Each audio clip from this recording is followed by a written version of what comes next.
যে আমাদের প্রাক্তন শিক্ষার্থী বর্তমান শিক্ষার্থীদের এটি একটি শুভ উদ্যোগ।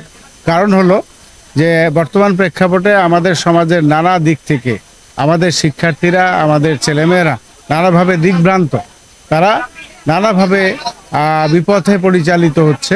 বিশেষত মোবাইল এই যে ডিভাইসটি আছে, এই ডিভাইসটির কারণে ছেলেমেয়েরা তারা ডিরেল হইতেছে। তো এই সময়ে আমাদের প্রাক্তন শিক্ষার্থীদের যে আয়োজন ক্রিকেট টুর্নামেন্ট, আমাদের 14 থেকে 24 ব্যাচের ছেলেমেয়েরা একত্রিত হয়ে করেছে। এটিকে আমি অভিনন্দন জানাই, এটিকে সাধুবাদ জানাই।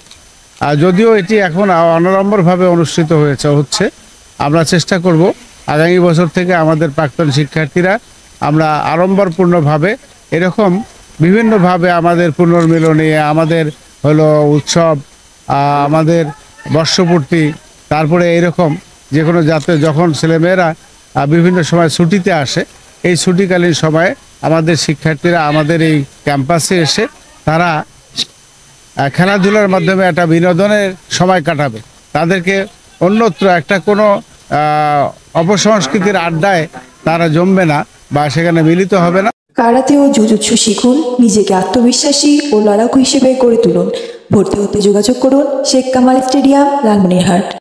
বরং খেলাধুলার বিকাশের মাধ্যমে তারা যেমন আনন্দ উৎসব করবে, পাশাপাশি তাদের একটা দৈহিক, মানসিক, শারীরিক একটা বিকাশ ঘটবে এবং এটি একটা সমাজে ইতিবাচক প্রভাব ফেলবে। অন্যান্য শিক্ষার্থীরাও, অন্যান্য প্রতিষ্ঠানের শিক্ষার্থীরাও এটাকে অনুকরণ করে তারাও এই একটা সুন্দর পথে, সুন্দর জীবনের দিকে এগিয়ে যাবে। এই প্রত্যাশায় আমরা আজকে আমাদের প্রতিষ্ঠানে 14 থেকে 24 ব্যাচের যে শিক্ষার্থীরা আছে তাদের সমন্বয়ে, তাদের উদ্যোগে এই আয়োজন ক্রিকেট টুর্নামেন্ট, এটিকে আমি আবারও সাধুবাদ জানাচ্ছি এবং আগামীতে এটি অব্যাহত থাকবে এবং আরও সুন্দরভাবে এটা অনুষ্ঠিত হবে এই প্রত্যাশা ব্যক্ত।